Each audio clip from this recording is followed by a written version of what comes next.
নমস্কাৰ Ashiq technology YouTube চেনেললৈ মই আপোনালোকক স্বাগতম জনাইছো। দৰ্শকৰ আজি মই আপোনালোকৰ ওচৰলৈ অসমৰ লগতে দেশ বিদেশৰ বিভিন্ন ধৰণৰ খবৰ লৈ আহিছো। খবৰকেইটা খুবেই গুৰুত্বপূৰ্ণ, গতিকে ভিডিঅ'টো অলপো স্কিপ নকৰাকৈ শেষলৈ চাই যাব। নিতৌ এনে ধৰণৰ খবৰ পাই থাকিবলৈ আমাৰ চেনেলটো ছাবস্ক্ৰাইব কৰি ৰাখিব আৰু এটা কৰি লাইক কৰি আমাক উৎসাহিত কৰিব।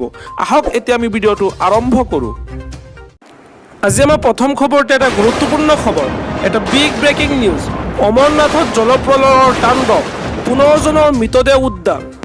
হয় দৰ্শকসকল, অমৰনাথত প্ৰকৃতিৰ ভয়ানক তাণ্ডৱ, ডাৱৰ বিস্ফোৰণৰ ফলত বহুজনৰ মৃত্যু। এই পৰ্যন্ত উদ্ধাৰ হৈছে 15 জনৰ মৃতদেহ, বহুজন এতিয়াও সন্ধানহীন হৈ আছে।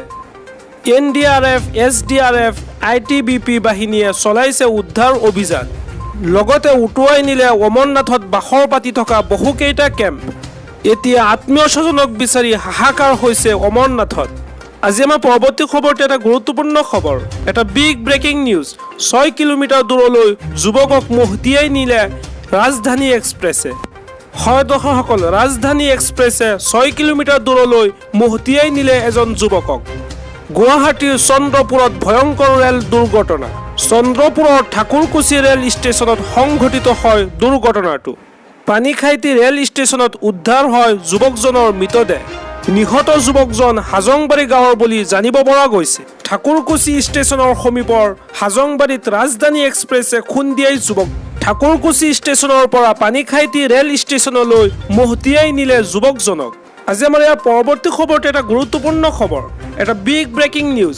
দেশত নিষিদ্ধ হ'ব পেট্ৰল। হয় দৰ্শকসকল, অহা 5 বছৰৰ ভিতৰত পেট্ৰল নিষিদ্ধ হ'ব। কেন্দ্ৰীয় মন্ত্ৰী নীতিন গাডকাৰীৰ এই মন্তব্য। আগন্তুক 5 বছৰৰ বাবেহে দেশত ব্যৱহাৰ হ'ব পেট্ৰল।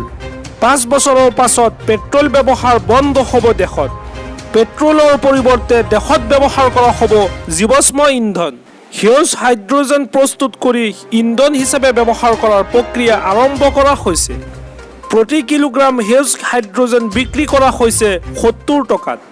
আনকি মহাৰাষ্ট্ৰৰ বিদৰ্ভক বায়' ইথানল প্ৰস্তুত কৰি ইন্ধন হিচাপে ব্যৱহাৰ কৰা হৈছে। আজি আমাৰ একেবাৰে শেষৰ খবৰটো এটা গুৰুত্বপূৰ্ণ খবৰ, এটা বিগ ব্ৰেকিং নিউজ। প্ৰবল বৰষুণৰ ফলত প্লাবিত পথত আবদ্ধ হৈ আছে স্কুল বাছ। 30 জন ছাত্ৰ ছাত্ৰীক নিৰাপদে উদ্ধাৰ কৰা হৈছে। হয় দৰ্শকসকল, দেশৰ বিভিন্ন প্ৰান্তত অব্যাহত থকা প্ৰবল বৃষ্টিপাতৰ মাজতে তেলেংগানাৰ মহবুবনগৰত এটা সুৰংগ পথত আবদ্ধ হৈ পৰে এখন ব্যক্তিগত স্কুল বাছ। ধাৰাসাৰ বৰষুণৰ পিছত সুৰংগ পথটো প্লাবিত হৈ পৰাত পথটোৰে আহি থকা এখন স্কুল বাছ আবদ্ধ হৈ পৰে। জানিব পৰা মতে বাছখনত আছিল 30 গৰাকী ছাত্ৰ ছাত্ৰী।